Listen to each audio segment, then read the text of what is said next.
Assalamualaikum warahmatullahi wabarakatuh. Tugas modul 1.1. Koneksi antar materi. Kesimpulan dan refleksi pemikiran Ki Hajar Dewantara oleh Nano Sumarno CGP Angkatan 8. Pembelajaran di kelas. Sebelum mempelajari konsep pemikiran Ki Hajar Dewantara, saya menyadari masih banyak kekurangan hal-hal yang dilakukan dalam pembelajaran di kelas. Yang pertama, pembelajaran masih bersifat teacher center atau berpusat pada guru. Kedua, kesulitan mendesain pembelajaran yang berpusat pada siswa. Tiga, memberikan materi untuk menuntaskan sesuai target tanpa memperhatikan perasaan, kemampuan, dan bakat siswa. Empat, mengharuskan siswa untuk menguasai semua mata pelajaran dengan mendapatkan nilai yang sesuai dengan kriteria tuntutan pembelajaran. Dan yang kelima, jarang melakukan refleksi terhadap pembelajaran yang sudah dilakukan sehingga tidak mengetahui keberhasilan siswa yang sudah dicapai. Saya masih beranggapan bahwa hasil akhir adalah segalanya tanpa melihat proses pembelajaran siswa, sehingga muncul pemikiran anak yang nilainya tinggi dikatakan pandai dan meremehkan kemampuan anak yang memperoleh nilai rendah.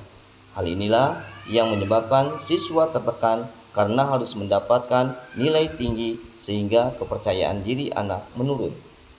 Kurangnya kedekatan secara emosional dengan siswa sehingga penanaman nilai-nilai karakter yang kurang terbangun dengan baik.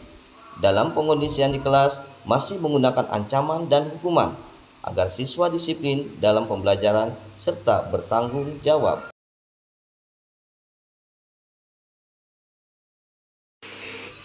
Inilah 3 konsep pemikiran Ki Hajar Dewantara yang saya akan terapkan di kelas. 1. Pendidikan sesuai kodrat alam dan kodrat zaman.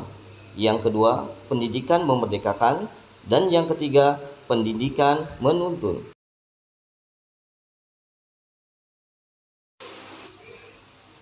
1. Pendidikan sesuai kodrat alam dan kodrat zaman. Kodrat alam berkaitan dengan sifat dan bentuk lingkungan di mana anak berada, sedangkan kodrat zaman berkaitan dengan isi dan irama. Saya semakin paham dan sadar bahwa setiap anak itu unik. Mereka memiliki karakteristik, bakat, minat, dan kemampuan yang berbeda-beda, serta kekurangan masing-masing.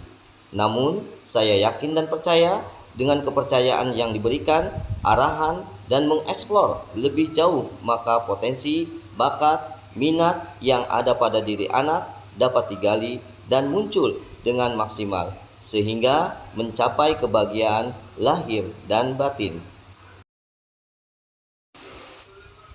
2. Pendidikan memerdekakan. Pendidikan yang menitik beratkan perubahan secara menyeluruh, lahir dan batin, berdasarkan kodrat alami setiap individu. Kemerdekaan yang dimaksud dalam pendidikan itu bersifat 3 hal: berdiri sendiri, tidak bergantung pada orang lain, dan dapat mengatur dirinya sendiri. Strategi yang saya lakukan adalah mengidentifikasi karakteristik siswa, mengetahui hambatan, kemajuan, dan tingkat kemampuan siswa dalam belajar. Selain itu, melakukan pendekatan dengan berbagai metode yang variatif agar tercipta pembelajaran yang paikem gembrot.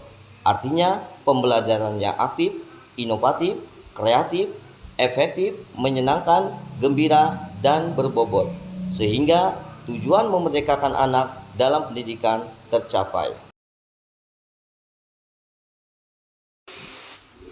3. Pendidikan menuntun. Saya menyadari bahwa sebagai pendidik tidak bisa memaksakan kehendak kita sendiri untuk diikuti siswa, memberikan berbagai materi kepada siswa tanpa memperhatikan kemampuan dan bakat siswa, membuat siswa tertekan dalam belajarnya. Guru harus mampu menuntun siswa sesuai bakat, minat, dan kemampuannya.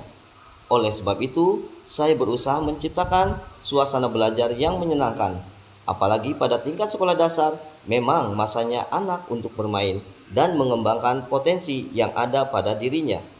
Dengan trilogi pendidikan yang dikemukakan oleh Ki Hajar Dewantara, yaitu Ingarso Sung Tulada, Ing Madyo Mangunkarso, dan Tut Uri Handayani, saya berusaha keras untuk mengimplementasikan dalam pembelajaran di kelas.